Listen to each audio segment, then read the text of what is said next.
the legs today. So for all of you who have just joined, make sure that you have some space around you. Make sure that you have a mat or a blanket that you can put on the floor, because we're going to be doing some work on all fours today. So you don't want your knees to be pressing into hard ground. If you've got carpet, you should be fine. And we're going to start working on the legs today. Of course, we'll incorporate some other movements into this session, but mainly we're going to focus on your lower limbs again, because we haven't done it in a couple of weeks, so I think it's time to wake up your legs this morning. So what you're going to start with is just standing and starting to shake out your ankles. So I want you to just begin to transfer your weight from one foot to the other, making circles with one foot and making circles with the other foot. And just explore your ankles this morning. And just notice how your ankles are moving. Are they clicking? Do they feel a bit creaky? Do they feel stiff? Or maybe they feel really flexible and feel absolutely like they are moving fluidly and moving coordinated. And now I just want you to begin to move your toes. So again, standing on one leg and keep transferring your weight from one leg to the other, starting to get your legs warmed up. I want you just to explore the movement in your toes. Actually, I'm just going to remove my socks to do this, so you can see what my toes are doing a bit better. Now the toes are so often neglected when we are moving around in shoes all day and they're confined to a tight space and not having the freedom to move. But they're vital if you want to be able to stabilise yourself, if you want to be able to adapt to uneven ground, if you want to be able to move and run properly. So I just want you to pay a little bit of attention to your toes, get them moving up and down, and see if you can spread them wide as well. So beginning to, while you're standing on one leg, just try and spread your toes as wide as possible. My little toe is certainly going wider than the rest of them, and it's difficult for me to coordinate.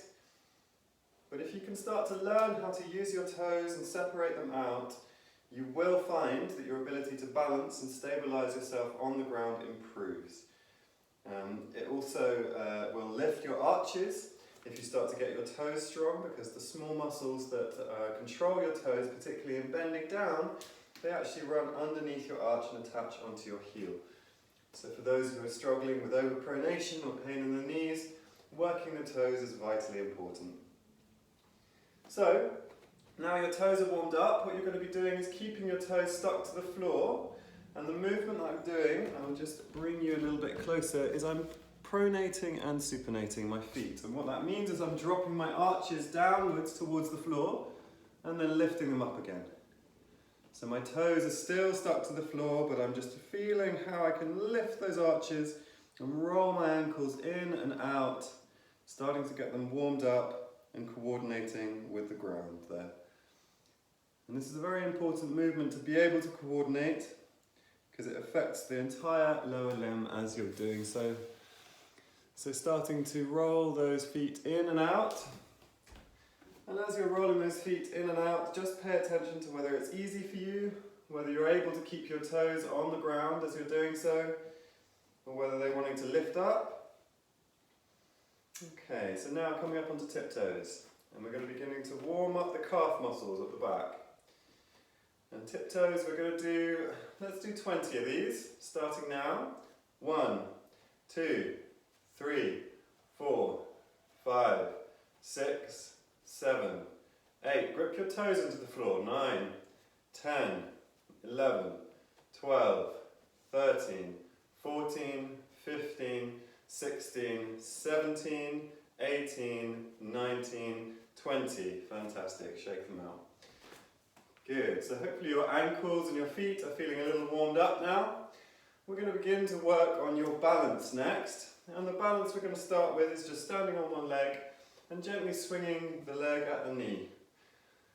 And this is the beginning of this exercise, and at the beginning we want you just to feel your toes on the foot that you're standing on. Spreading them out wide and noticing how, when you just oscillate your knee, kicking it forwards and backwards, noticing what your toes are doing on the other leg. Gripping into the floor, having to compensate for that load that is going and throwing you off balance. I now want you just to push those toes into the ground a little bit. Just gripping the floor with your toes and just notice whether it stabilises you, whether your balance improves, whether the movement in your ankle that you're standing on gets any less wobbly. Transfer to the other foot, begin to swing the leg at the knee, and repeating the same process, separating your toes, noticing what the toe movement is doing, noticing what the ankle movement is doing. Then begin to press the toes into the floor. Does it stabilise your ankle? Do you feel like your whole body becomes much more grounded when your toes are engaged slightly? Transfer your weight back onto the other foot, engage those toes, spread them out, push them into the floor, and this time you're going to slightly bend the knee on the leg that you're standing on. And by slightly I mean like a micro bend. I don't want to see anybody who's like bending fully in the knee. We'll get to that later. But you just want to unlock that knee on the side that you're bending. Keeping those toes gripped into the floor. How's your balance now? So we're looking at which point in the lower limb your balance is compromised. Is it in the ankle, the hip, or the knee? Transfer to the other side, spread those toes, press them down, slightly unlock the knee, begin to swing. My balance is a little bit less stable when my knees bend. You may find that that's the case as well. I know for a fact that it's my hips, not my knees, that the reason that my balance goes slightly off. So another couple of swings on this side. Start to swing a little bit wider, getting those legs moving, getting this hip on the other side starting to extend properly. So you're not just swinging from the knee anymore, and you're actually beginning to pendulum from the hip this time. And transfer your weight to the other side. Pendulum in the hip, gripping the toes into the floor, slightly bending the knee. And this time we're going to stabilise the hip, so you're going to need to engage your glutes, engage the buttock muscles. And as you do so, you should feel that your hip slightly extends. So it's almost like a slight bringing forwards onto the leg that you're standing on. And it should also prevent any dropping of the hip on the opposite side. So you don't want to feel any dropping here, you want to feel tension in the leg that you're standing on and pendulum that other leg. This will get tiring. How are your feet? You still clenching them into the floor? Keep gripping those toes, swinging that other leg. We're going to go 10 more times. 1, 2, 3. Keep gripping those hips. 4, 5, 6, 7. Really swing that leg. 8, 9, 10. And transfer. Begin again from the ground up. Spread the toes, press them into the floor. Slightly bend the knee. Engage the glute around this right leg this time. Begin to swing. And we want big swings here. And try and see how much more stable you can be while your legs are engaged and actively participating. Creating a solid foundation. Okay, 10 swings from this point. 1, 2, 3, 4, 5, 6, 7, 8, 9, 10. That was close. And back to standing. Shake out to your lower legs. Okay, so we're going to do a little bit more balance work before we start working on squats and lunges. So making sure that your whole body is nice and warmed up, we need to get you wobbling much more. So in order to get you wobbling, what we're going to do is we're going to change the direction of swing. Side to side swings are much more difficult to control than forward to backward swings in most people. And so I want you to really be throwing yourself off balance with the leg that's swinging. And feel free to change the direction as well. You're looking for wobbling, you're looking for getting movements to go throughout your whole body to make sure that your whole body is having to compensate and participate in this balance exercise. And falling over and catching yourself before you actually fall is a huge part of this exercise. So the more you're falling over and catching yourself, the better you're going to get at tripping over in everyday life and catching yourself in everyday scenarios. So the more you trip, the more you wobble out, the better it's going to be and more useful it's going to be for you. So get your leg swinging. Another 10 swings on this side. I've just swapped legs, by the way, so everyone swap legs. 1, 2, 3, 4, 5, 6. Change the direction. 7, 8, 9, 10. We're going to do a couple more. 11, 12, 13, 14, 15, and stop and rest. Good. Okay. So we're going to move now into some lunges. Now with these lunges, when you're stepping forwards, Keep it comfortable. You do not want to push into a level of the lunge that your knees are starting to really complain, or your feet are complaining, or your hips are complaining.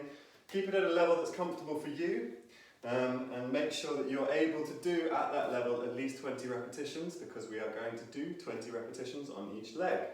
And if you are a little bit stronger or you want to go a little bit deeper, then feel free to do so, okay? All you have to do to make this exercise more difficult is step further. So we're going to start with front lunges, but then we're going to work our way out to vary the position that your hips are lunging in. And we're going to start now. So stepping forwards, and at all times keep your ability to see your big toe on the inside of your knee. So your knee is not dropping inwards. I don't want to see anyone's knee passing the inside of their big toe. Keep that knee over the second toe of your feet. So we've done about 4 now. I actually wasn't counting, so we're actually going to start counting from now. So 1. Don't worry, we're going to do 25 on the other side too. 2, 3, and then step out. 4. Step out a little bit wider. 5. Step out a little bit wider. 6. And all the way out to the side. 7. Coming back now. 8. 9, 10, 11, and 12. Good. Okay, swapping legs. So, stepping forwards. 1, 2. 2 in the front. Start to come out. 3, 4. As if you were hitting hours on a clock. 6, 7, 8.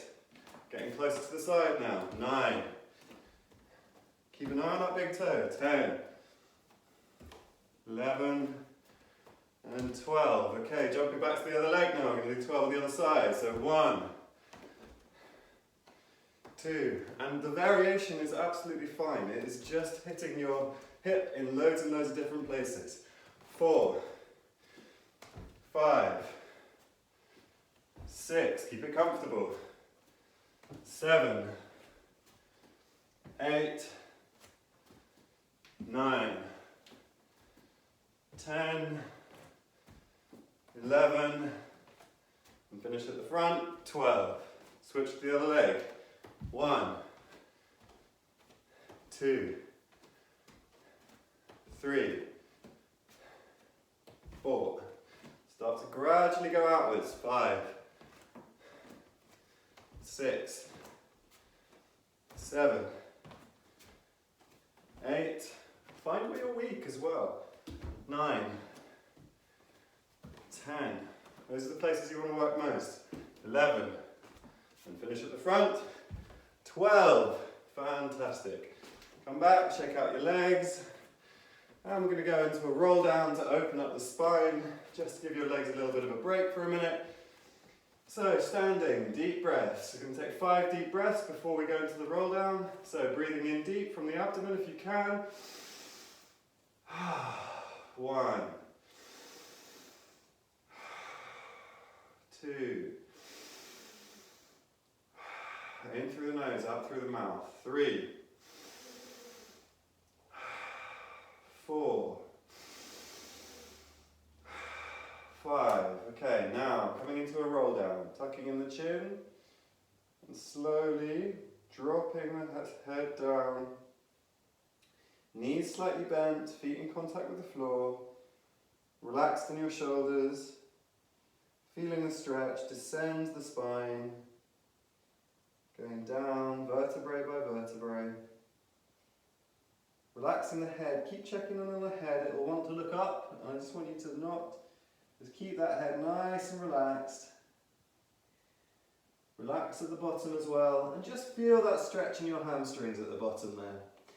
Your knees should be bent here, and now I want you just to gently press your knees back into straight and bend them again.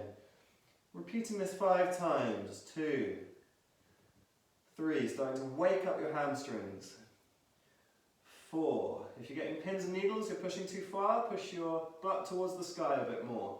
6, 7, sorry I said 5, but we're going to do 10, this feels quite nice.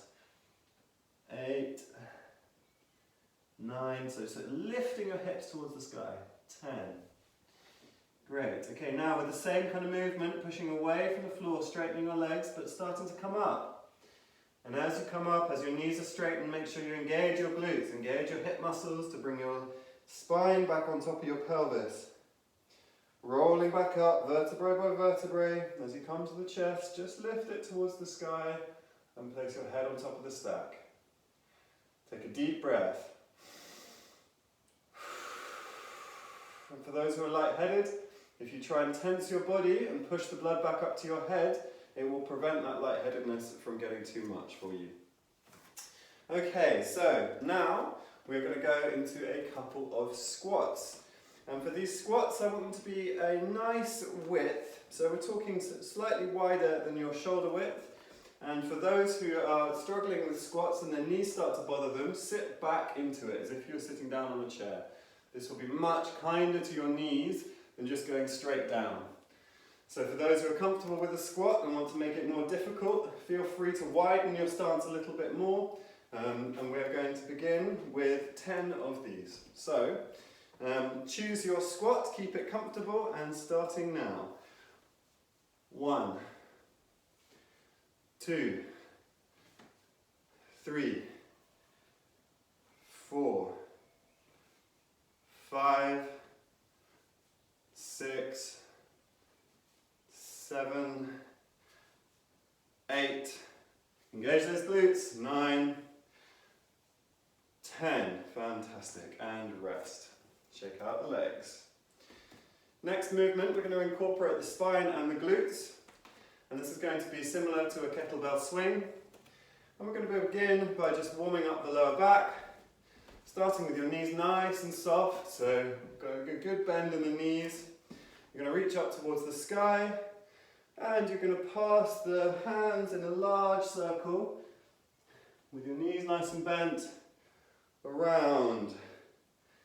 Keeping that circle so it's a gentle stretch in the lower back, not too intense, just enough to get those muscles beginning to work. We're going to do another 4 of these. 1 on this side, and then we're going to do 4 on the other side. 2, 3, get those legs involved.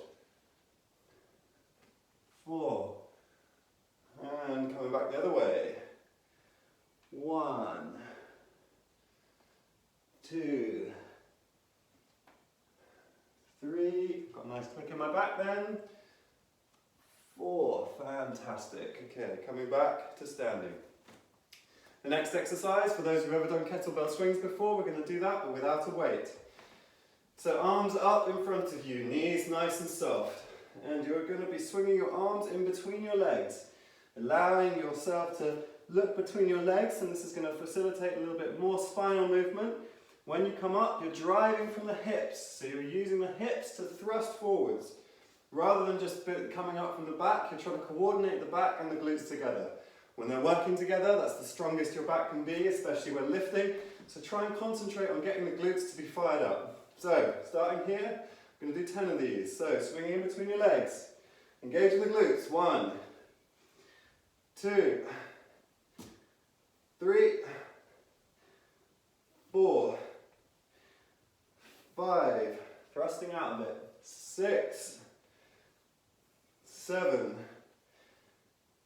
8, 9, and last one, 10. Fantastic. Bring your arms back down to the side, having a little rest.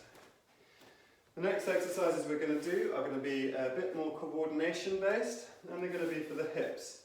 We're going to do this in a all fours position. So on your mat, bring into all fours, and we're going to begin by getting the glutes working.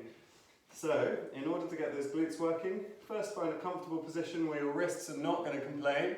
If you need to go onto your fists, that's absolutely fine. If you need to hold onto something like a block, or you've got something that, like a blanket that's going to soften your wrists, that's absolutely fine too.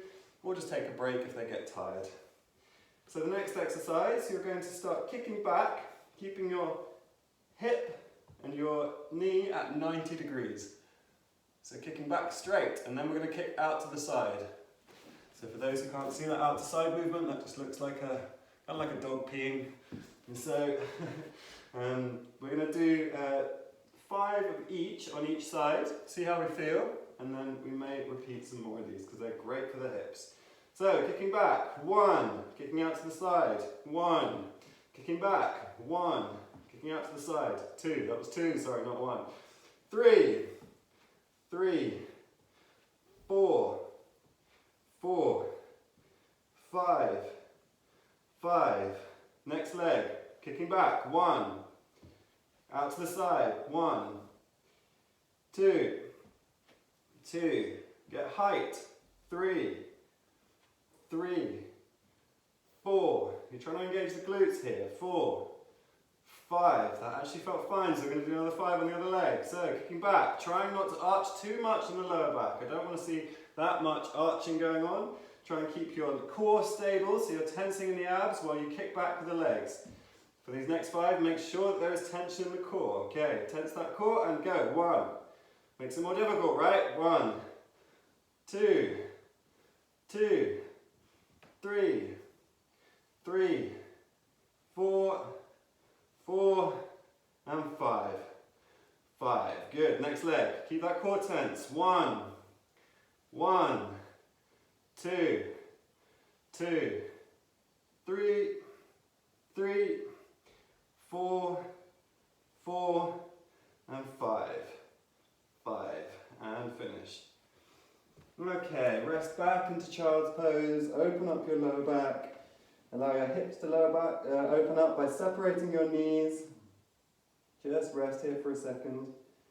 Noticing how your body feels. Coming back now, breathing in to come back to all fours.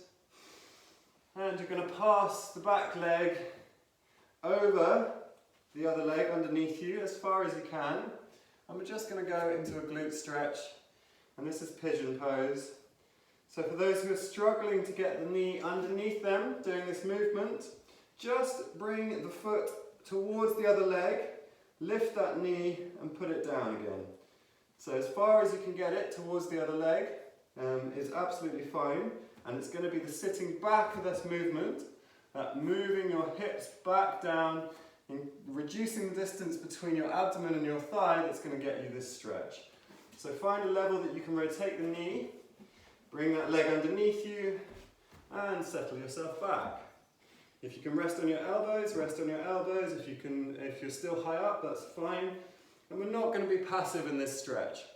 Whenever you're stretching, if you want to improve much quicker and much more effectively, you need to start getting those muscles working in this stretch position. Now, in order to do that here, what we're going to do is press that knee downwards against the ground. And what you should feel is your glutes starting to engage in that stretch. If you're doing it correctly, it should turn off the stretch a little bit when the glutes are engaged. So you're going to press down gently into the floor, like 10% of your strength. We're really not going for maximum with this. So pressing into the floor, holding it for 10 seconds. 1, 2, 3, 4, 5, 6, 7, 8, 9, 10, relaxing. We're going to do this 3 times, so pressing again. 1, 2, 3, 4, 5, 6, 7, 8, 9, 10, relaxing. Good, okay, coming up again, pressing again down. 1, 2, 3, 4, 5, 6, 7, 8, 9, 10, relaxing. Come back up, bring that leg back into a tabletop position.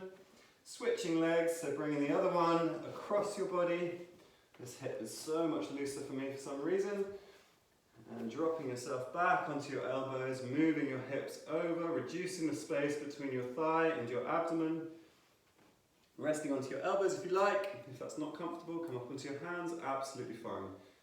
Pressing that knee, holding for 10 seconds. 1, 2, 3, 4, 5, 6, 7, 8, 9, 10, relaxing. Feel free to adjust your hips and your pelvis as well. You're looking for comfort here and it shouldn't be pinching in the front of the hip at all. If it is, adjust. Pain is your body telling you to adjust.